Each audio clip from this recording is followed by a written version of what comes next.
Bonsoir tout le monde, ahlan wa sahlan, marhaba bikom. J'espère que vous allez bien, j'espère que vous vous portez bien, j'espère que vous résistez à cette canicule, à cette chaleur qui asphyxie plusieurs régions de notre pays et quelques pays du bassin méditerranéen qui abritent une importante communauté algérienne. Marhaba bikom, ya jamaat al-khair. Il se passe, قلت لكم باللي هذه la guerre lancée par la Russie en Ukraine est une troisième guerre mondiale déguisée. وقلت لكم باللي il y a un nouvel ordre mondial qui est en train de se dessiner sous nos yeux. وهذا le nouvel ordre mondial, c'est l'Algérie et nos dirigeants, les dirigeants de notre pays n'arrivent pas à comprendre, à bien se positionner, à bien jouer cette partie d'échecs qui est en train de se disputer sur la scène géopolitique mondiale. On risque de perdre beaucoup de nos intérêts et on risque d'être exposé à des grands dangers qui menaceront notre sécurité nationale. Hier, le mercredi 15 juin, il s'est passé un événement majeur, qu'on peut considérer comme un tournant majeur, plutôt, dans le marché du gaz naturel en Europe. En Europe, l'Union européenne, à la Balcom, c'est l'une des régions qui consomme le plus de gaz naturel au monde, et le gaz naturel est devenu une arme géopolitique et un enjeu de guerre et de conflits internationaux. Le mercredi 15 juin, Israël, l'Égypte et l'Union européenne ont signé un accord qui permet à Israël et à l'Égypte de fournir du gaz naturel aux pays de l'Union européenne. L'accord a été signé par le commissaire européen à l'énergie Kadri Simpson et le ministre du pétrole et des ressources minérales égyptien Tariq Al-Moula ou la ministre israélienne de l'énergie Karine Al-Harar. L'accord a été signé le mercredi 15 juin et qui permet à l'Égypte et à Israël de vendre du gaz naturel liquéfié à l'Europe. L'accord a été révolutionnaire parce qu'il va permettre à l'Europe d'utiliser les grandes réserves prometteuses, en tout cas, du gaz naturel qui ont été découvertes en Égypte et en Israël pour s'émanciper définitivement encore plus, un petit peu, pas définitivement, mais pour s'émanciper encore un petit peu plus du gaz russe. Et malheureusement pour l'Algérie, ce que les dirigeants maintenant ont fait les polémiques, les problèmes بيناتنا, nous n'avons pas encore réglé nos problèmes internes. Cet accord menace directement les intérêts de l'Algérie parce que l'Égypte et Israël vont maintenant se positionner comme de nouveaux fournisseurs de gaz naturel de l'Europe et l'Europe veut utiliser Israël et l'Égypte comme une alternative à la dépendance du gaz russe, mais aussi comme une alternative au gaz algérien parce que le gaz algérien en ce moment ne plaît pas beaucoup à l'Europe et un récent rapport a été présenté à l'OTAN explique que certains pays européens qui dépendent du gaz algérien, c'est un danger pour leur sécurité et la sécurité de l'Europe parce que l'Algérie est accusée de s'aligner trop sur les positions de la Russie. L'arrivée d'Israël et de l'Égypte sur le marché du gaz européen est une menace directe de l'Algérie. Parce que si l'Algérie perd des parts de marché et ne pourra pas vendre suffisamment de son gaz aux pays européens, elle va perdre beaucoup d'argent et sa stabilité, elle ne pourra pas ensuite financer sa sécurité nationale et la préservation de sa stabilité. L'Égypte, la production égyptienne, elle est en ce moment de 70 milliards de mètres cubes. Elle est essentiellement destinée au marché local.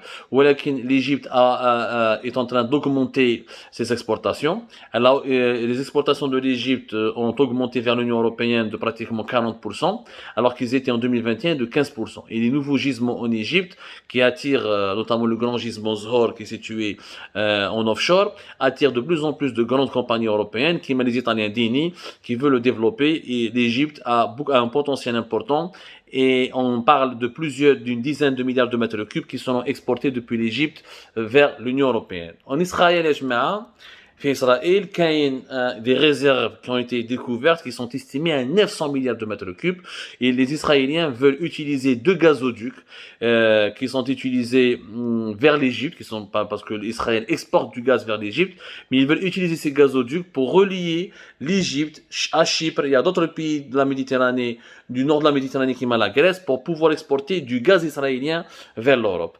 L'objectif de cet accord qui a été signé le 15 juin est de transformer l'Égypte et Israël en un hub gazier régional. Et les Européens vont beaucoup investir pour développer des infrastructures de GNL et pour développer les recherches de nouvelles réserves en offshore qui permettront aux Européens d'exploiter du gaz hadaya en Égypte et en Israël afin de diversifier leur approvisionnement en gaz naturel. C'est un accord qui est révolutionnaire. En Algérie, il n'a même pas été commenté.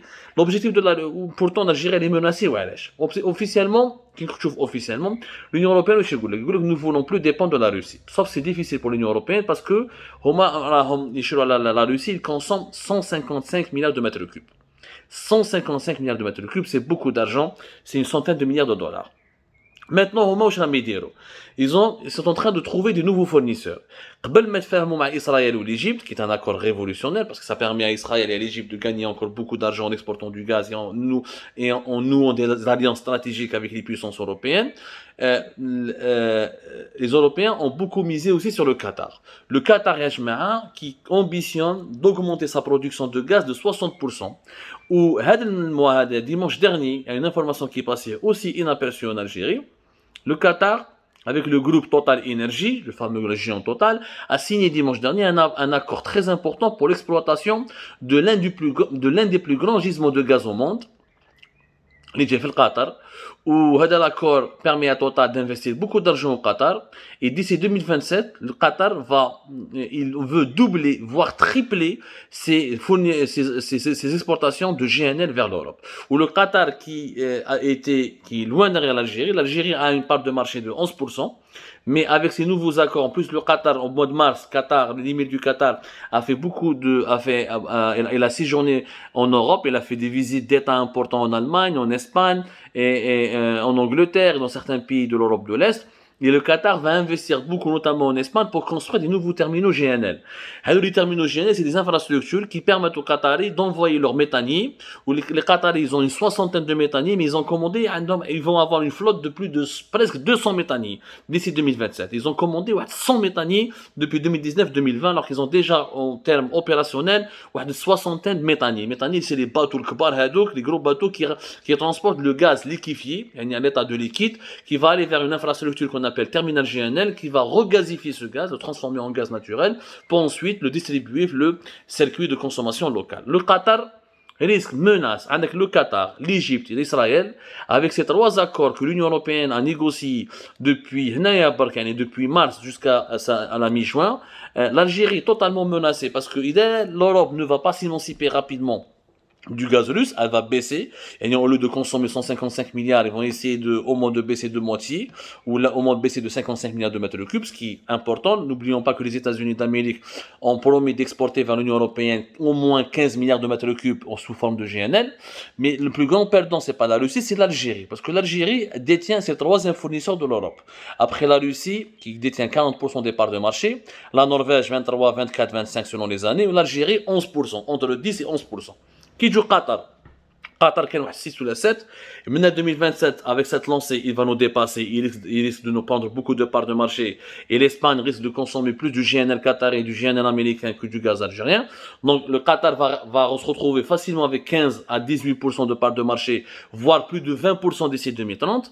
Ou avec Israël et l'Égypte qui vont permettre aux Italiens et d'autres pays, parce qu'on croit que les Italiens sont amoureux de nous, ou là aux Grecs ou là d'autres pays européens, de consommer leur gaz. Et du coup, le gaz algérien sera de moins en moins vendu pour la France, ou là pour l'Italie, ou là pour l'Espagne, ou là pour la Grèce, ou là pour les autres pays européens qui mettent le Portugal.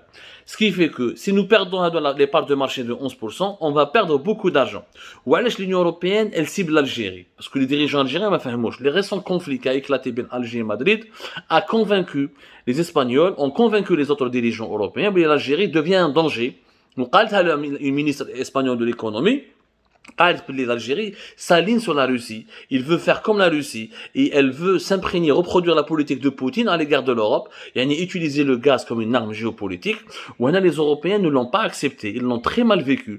Et c'est pour ça que l'Union européenne s'est solidarisée avec l'Espagne la semaine dernière, avec le conflit, avec la crise politique qui a éclaté en Alger et Madrid, avec la volonté du régime algérien de sanctionner les intérêts économiques espagnols en arrêtant les échanges commerciaux avec l'Espagne.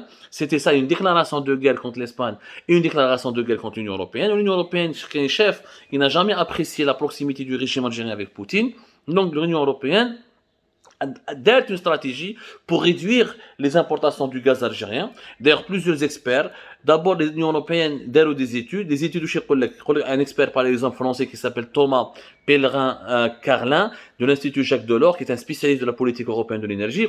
Les Européens savent que l'Algérie va exporter de moins en moins de gaz parce que la consommation intérieure est en train d'augmenter et ses volumes d'exportation vont baisser. En plus, les Algériens se servent trop de leur gaz pour leurs intérêts géopolitiques. Et c'est pour ça que l'Union européenne ne peut pas dépendre de l'Algérie et elle ne doit pas reproduire l'erreur de la Russie avec l'Algérie. Et c'est pour ça qu'elle privilégie de nouveaux fournisseurs, notamment Qatar pour le moment, l'Égypte, comme Israël, comme l'Azerbaïdjan et prochainement le Nigeria qui dispose des plus importantes réserves de gaz naturel en Afrique et les Européens veulent investir massivement au Nigeria. C'est quoi le danger concret pour l'Algérie? Ok, on perd des parts de marché. C'est quoi le problème? Le problème, c'est que le gaz naturel nous rapporte, par exemple, 7 milliards de dollars, entre 6 à 7 milliards de dollars. Et en 2019, il nous a rapporté 6,7. C'est le gaz naturel. Le GNL, le gaz naturel qui fait le bois, les bateaux, il nous rapporte à l'Algérie 3,7 milliards de dollars, presque 4 milliards. Entre le GNL et le gaz naturel, c'est plus de 11 milliards de dollars. C'est beaucoup d'argent et c'est important. C'est le budget du ministère de la Défense nationale. Par exemple, l'Algérie laisse le Qatar, l'Égypte, Israël et d'autres pays comme l'Azerbaïdjan ou le Nigeria prendre des parts de marché, ça veut dire que nos exportations vers l'Europe vont beaucoup baisser. Et au lieu de gagner 11 milliards, on va gagner 7, 8, ou le Madika 6, ou Madika 5. Et plus on perd de parts de marché, plus on perd des capacités à exporter. Et donc, plus on perd des clients. Donc, le gaz, en plus la consommation nationale d'Internet, du coup, nous allons perdre beaucoup d'argent. Et donc, l'Europe, ce sont notre premier partenaire commercial. 42,2% de nos importations viennent d'Europe et 56,3% de nos exportations sont destinées à l'Europe. Et donc, l'Algérie, par exemple, exporte essentiellement du pétrole et du gaz vers l'Europe sur 21,55 presque sur 22 milliards de dollars. Il n'y a que 2 milliards de dollars qui sont des produits hors hydrocarbures, mais réellement, c'est des produits liés indirectement aux hydrocarbures. Les engrais, le ciment et quelques produits industriels ou la matière première liée aux hydrocarbures. Donc, quand l'Algérie recule sur le marché européen et elle se laisse faire ou se laisse dominer par le Qatar, par l'Égypte, par Israël, qui vont lui prendre ses parts de marché, nous allons perdre beaucoup d'argent. En perdant beaucoup d'argent, nous allons perdre notre capacité à financer notre développement, notre sécurité nationale et les équilibres sociaux de notre pays. Et là, on sera perdant. Poutine, c'est la Russie qui va te prêter de l'argent. Qui va acheter ton gaz? Parce que tu auras de nouveaux concurrents. هذه اللي رجع لا يديرها تبون وجماعته, il doit comprendre que l'époque de Moumbedine elle est révolue.